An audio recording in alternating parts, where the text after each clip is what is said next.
Welcome to the deep dive. You're looking to understand college funding without getting totally lost in the details, right? Today, we're really zeroing in on student loans. That's right. We've pulled the essential info from diversified college planners to help folks make smart borrowing choices. Our mission today, just distill the key knowledge so you can navigate this whole thing with, more confidence. Exactly. Student loans can seem like well, a real maze. But the first step really is knowing there are two main categories, federal and private. That difference, it matters a lot. Okay, let's get into it then. Federal student loans. These come from the U.S. Department of Education. What are the main ones we should be aware of? There are a few key ones. First, you've got direct subsidized loans. These are based on financial need, and here's a big benefit. The government actually pays the interest while you're in school, at least half time during the grace period after you leave school, and during deferment periods. Wow. Okay, so the loan balance doesn't grow during those times. Precisely. It's a significant advantage if you Huh. qualify. That does sound like a big deal.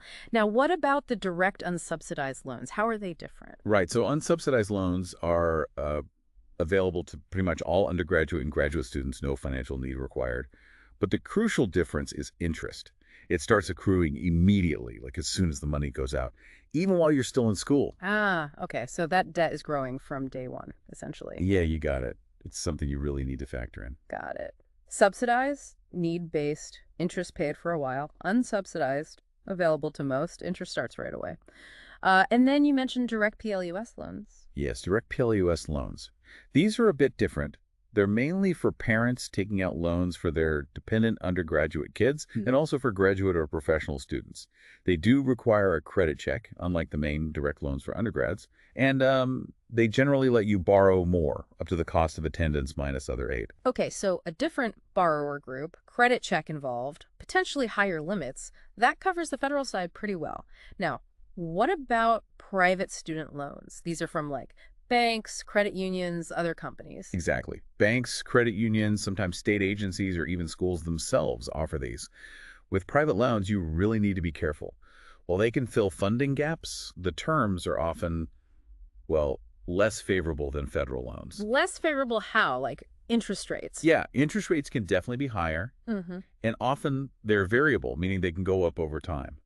But it's more than just rates. It's also about flexibility, or the lack of it, really. Lack of flexibility. What does that mean in practice? Think about borrower protections. Federal loans have built-in safety nets that private loans usually just don't. For instance, those income-driven repayment plans, where your payment is tied to your income.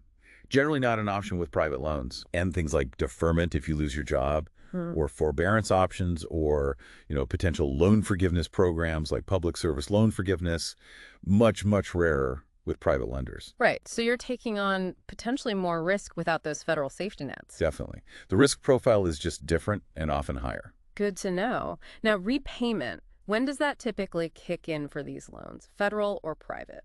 Generally speaking, for most federal loans, and many private ones too, repayment starts after a grace period. Usually it's about 6 months after you graduate, leave school, or drop below half-time enrollment. 6 months. Okay. But, and this is important, as Diversified College Planners points out, it can vary, especially with private loans.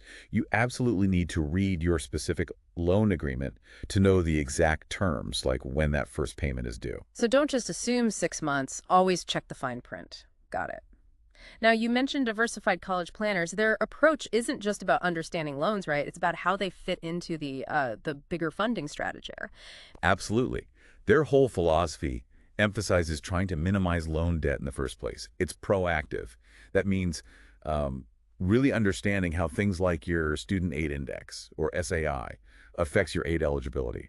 And it means actively hunting down every possible dollar of grants and scholarships, both need-based and merit-based. So reduce the need first. That makes sense. Right. The less you need to borrow, the better off you'll likely be. That proactive planning can really pay off. But, okay, if loans are necessary, what's the bottom line advice from them? If you have to borrow, the key is being strategic, really strategic.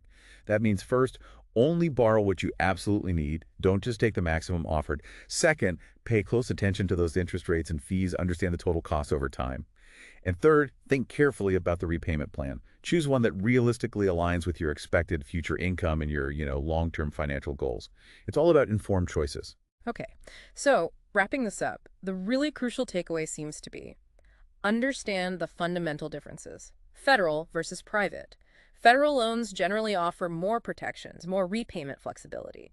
Private loans might fill a gap, but often come with higher potential costs and fewer safety nets. Precisely. Knowing those distinctions is foundational. So a final thought maybe for listeners. Yeah, think about this. Now that you understand these core differences, the benefits, the potential pitfalls of federal versus private loans, how does that change your approach? How can you use this knowledge to feel more empowered, make smarter borrowing decisions, and hopefully minimize that long-term debt burden?